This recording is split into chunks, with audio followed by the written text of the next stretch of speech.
10, 9, 8, 7, 6, 5, 4, 3, 2, 1, 0. We have ignition. Hey everybody, and welcome back to Kerbal Space Program RP-0. We are rejoining our craft in orbit of, well, not quite in orbit of Mars, as we are making our approach to Mars. We are setting up our periapsis here so that we can hopefully do a successful combined propulsive and aero capture of our crewed Mars lander.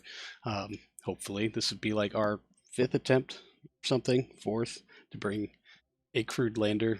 First for this design, but we had a couple of failures on our attempted reusable system that just did not quite work out.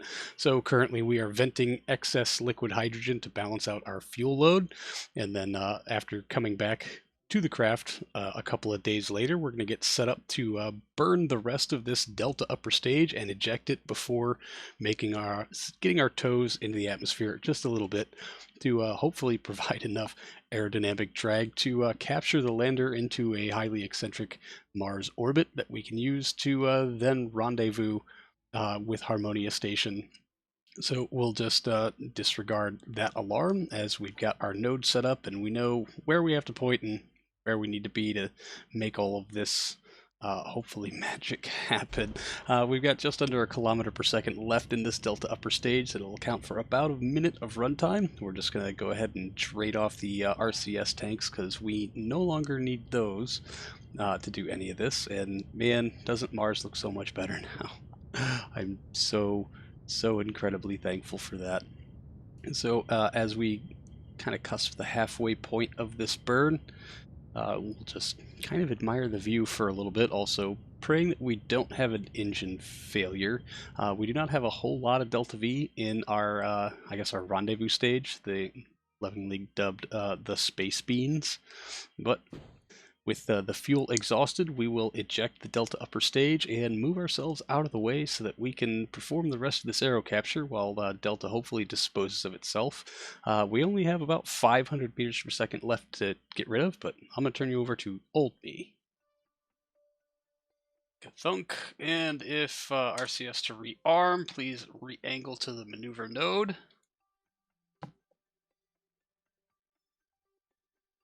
Should I unlock some of the propellant from the lander so that we can use these? Yeah, we want to use our bottom thrusters. just in case. Oh god, all the monoprop is stored in these things. And no, it's not. Stop that. Stop it. You have tanks on the thruster clusters. Which is just about the coolest word ever. And unlocking one of them should power up all 4 sets. Here we go. And we can watch Delta disappear below us. I don't even know if 50 kilometers is going to be enough, to be real honest with you. Biomes you'll fly over. Stop it, Woogie. Oh no, I didn't even check. Should we check? Should we even check? No, okay, good. Olympus Mons. There. We're flying over some valleys or some such. We're gonna be fine, but I mean, really, even at 50 kilometers, Olympus Mons would not be a problem. Big Mars pimple. Big camera aims, you can access this tank as a real thruster. I see what you did there. I like it. Nice. Well played, sir. How are we looking on battery? Yeah, we're good. Of course we're draining. That's fine. We got plenty. These radiators are active, right? Yeah, okay, good. And cooling at 90% capacity, yet still bleeding off liquid hydrogen like a sieve. Okay, physics warp. Let's get in it. Please. Oh god. I forgot to... Is that the whole thing? No, that was just the balloon tank. It's still got the fairing, there's the engine and the thruster clusters in there somewhere. Oh, we still even have the aft tank. The engine's probably still attached to that. That's a service module tank.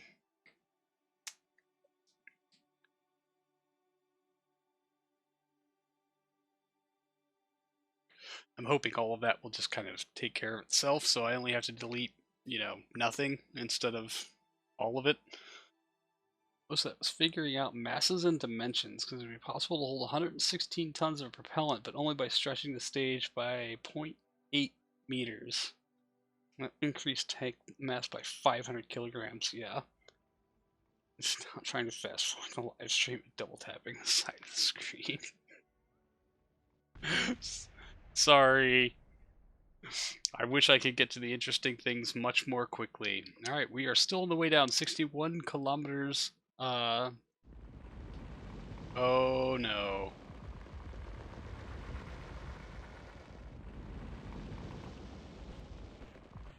Poof, poof, poof, poof. We've lost our struts.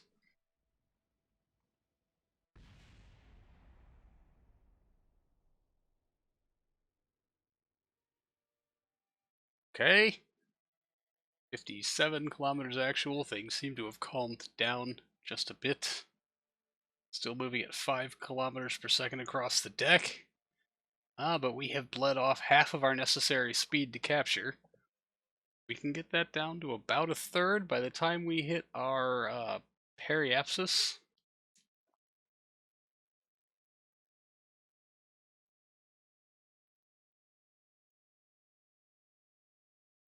May have overdone it by just the smallest of margins, chat.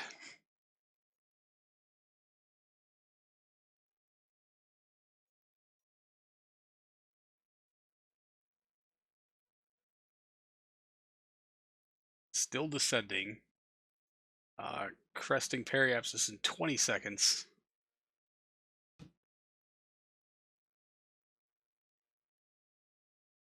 We do have lots and lots and lots of margin. If this thing just captures into a lower orbit than intended, that's fine. The big danger, there's our capture, camera change. We are captured in Mars orbit, objective 1 complete. The big problem would be if we deorbited. That's all. We just don't want to deorbit. That's all. According to my spreadsheet, 50 kilometers should be enough. Well, according to my spreadsheet, 48 kilometers would be enough to capture a dangerously low orbit. Shooting for 52, we should be fine. And we're only 100 and, you know, we just need to pay attention to this apogee number. That's what we're going to stare at for a little while. If that gets dangerously close to 1 million, then we'll be in trouble. But honestly, another 10 kilometers altitude gained, and we'll be out of the part where real drag is a thing.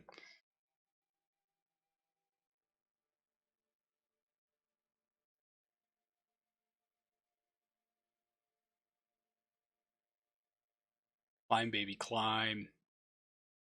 Climb.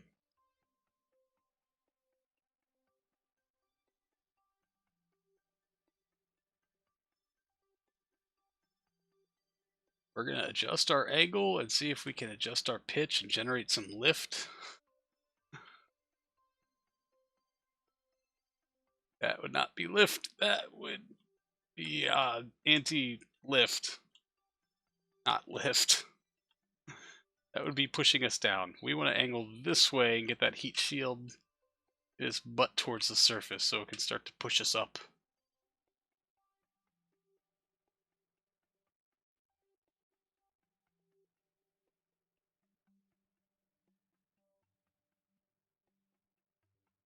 Still lift. Shutting you towards the planet. You know, hey, fair.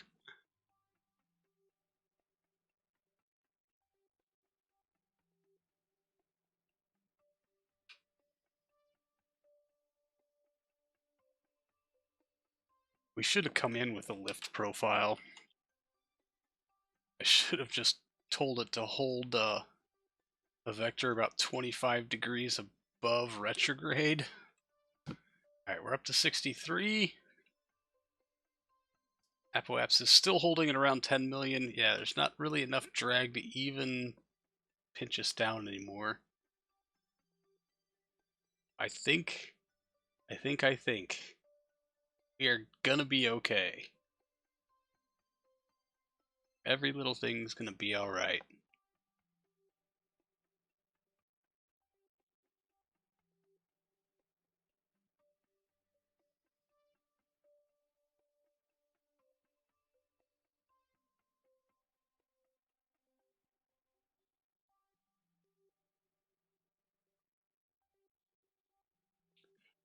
Oh yeah, we're good. We are 100% A-OK. RCS to disarm. Physics warp engage. Let's just let it tumble through this upper part of the atmosphere that doesn't do a whole hell of a lot of work anyway. And let's just ride it out, y'all. Ride this up to our apoapsis, make a correction burn on that AJ-10, get our solar panels deployed.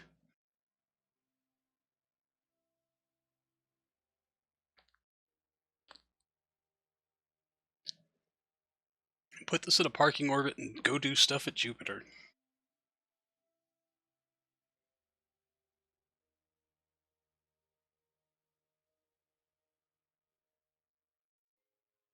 Yes, perfect. I'll take it, man. And with a successful capture underway, we will jump on out to our ascending or descending node, I don't know which one, to make a small correction burn. We're just going to take a quick look at our fuel levels. Yeah, we're losing a lot of liquid hydrogen, which is amazing for those service module tanks. They're supposed to be very insulated with lots of radiators. Yeah, you know, the boil-off model was not very good in 1.1.3, but at our ascending node, we will rotate and control from the avionics module on the space beans before making a small adjustment to bring our relative inclination with Harmonia Station down to a much more manageable level, 0.01, and then we'll set a parking node at our periapsis to put this into a parking orbit while we deal with some other things. This is actually footage from 2 live streams, so many apologies for not getting it out in a very timely manner, but you know, 1 stream wasn't quite enough, 2 streams was a bit much, but we did some practice runs that, well, I guess you had to have been there. Anyway, we're going to jump back to the VAB, and since we have this Venus window coming up in just a couple of days, we decided that, well, with our previous failure of being able to land something on the surface of Venus, and since we do have a contract to radio something in from the surface of Venus and nothing currently alive on the surface of Venus, maybe we should just throw together a very quick, simple, easy to produce mission that can get down on the surface and get the job done. Of course, we'll try to load it up with everything we can because we're going to try to hit a new polar biome with this, someplace we've not yet visited. And we'll just have to see how it shakes out. So we're going to go for a very simple kind of very traditional approach, I guess you should say. We have a service module tank that is shielded, that will act as an insulator between the heat shield and the fairing base. We've had problems with heat shields transferring too much heat to the fairing base and it overheating and exploding. So hopefully this will be able to do some of our mid-core stuff as well as angular corrections as we approach Venus, and then get us butt into the wind for a single pass landing approach. Of course, we'll set up our action groups now that we have kind of the basic form figured out, and then we'll get an Aero shell on it that will stay with the spacecraft until such time when we can jettison the heat shield, the Aero shell, and start to deploy parachutes. Of course, getting it to just the way we want it is, you know, a little difficult at times. I'm not very good at manually editing these fairings to make them look the way I want, although that is pretty daggone close. So we'll start to build out a transfer stage. We had intended to fly this up on an Alt F4. Unfortunately, the Delta V requirements for the upper stage just kind of exceeded the tonnage, the payload to orbit, sorry, of the Alt F4 vehicle. We're going with a simple RL-10 Hydrolox tank, and very, very, very, very basic build. We're trying to keep this as cheap and unremarkable as possible, and so we'll try to just get it all dialed in to, I don't know, really kind of save on costs, because we've only got like 30 some odd days to build this thing and get it out on the launch pad. So seeing as how we are above our tonnage limit for the Alt F4, we decided to just go ahead and duplicate the boosters. We'll scale them down just a little bit to limit their runtime and try to recover them with parachutes, although I don't think a single parachute is going to be quite enough, and then up our engine count from 4 to 12. So this has now lovingly been dubbed the Alt F12. Because, hey, why not? So using engine groups controller, we're going to try to dial in the thrust on that core stage so that we're not, really blitzkrieging it all the way to orbit.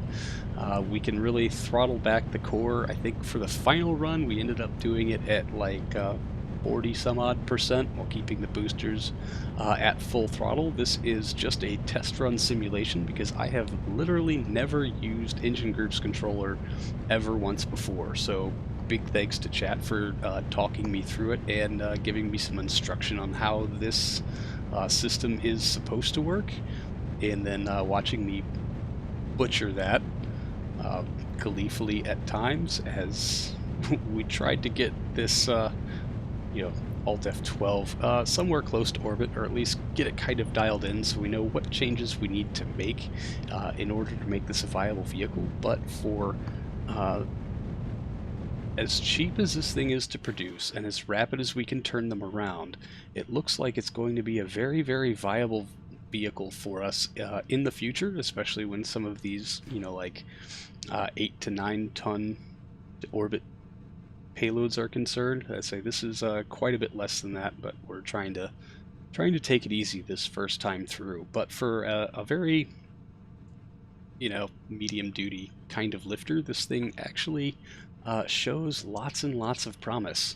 So I think that maybe we'll keep this in the stable as an alternate vehicle for doing small and light things, or maybe even just bringing crew up or something, because it is insanely cheap. We actually had a 2-engine shutdown. That was intentional, but it did make it to orbit with plenty to spare. So jumping back out again, we are visiting our Callisto lander, our hopeful Callisto lander. We have a small maneuver node to bump up its periapsis so that we can get it on a much better track for trying to actually make and encounter with our target moon. And hopefully by the time this next encounter comes along, we can actually go for orbit and then go for landing, although it's not going to be for many, many, many, many days, as you'd see me trying to fuddle with the maneuver nodes here, trying to dial in that encounter and trying to see how many orbits it's going to take before we can actually do anything about it, because we are running out of time on that contract. And now we are into stream number 2, where off stream I went ahead and did the aero braking passes and then brought around the beans and the lander to Harmonia Station and made rendezvous. And now we're going to try to make an approach for docking, which is traditionally where I struggle so incredibly much. I was trying to do this as slowly and patiently as possible to avoid just rubbing docking ports together for the entirety of the time when I could be playing KSP as opposed to doing something interesting. I guess my goal was to get this thing like 2 meters off the bow before I started, but unfortunately it took way longer than I anticipated. Most things do. So once again, we are very, very slowly making our approach. This footage is sped up a whole bunch because frame rate around Harmonia Station is exceptionally terrible with all of these high part count vehicles, and now we're just trying to make our final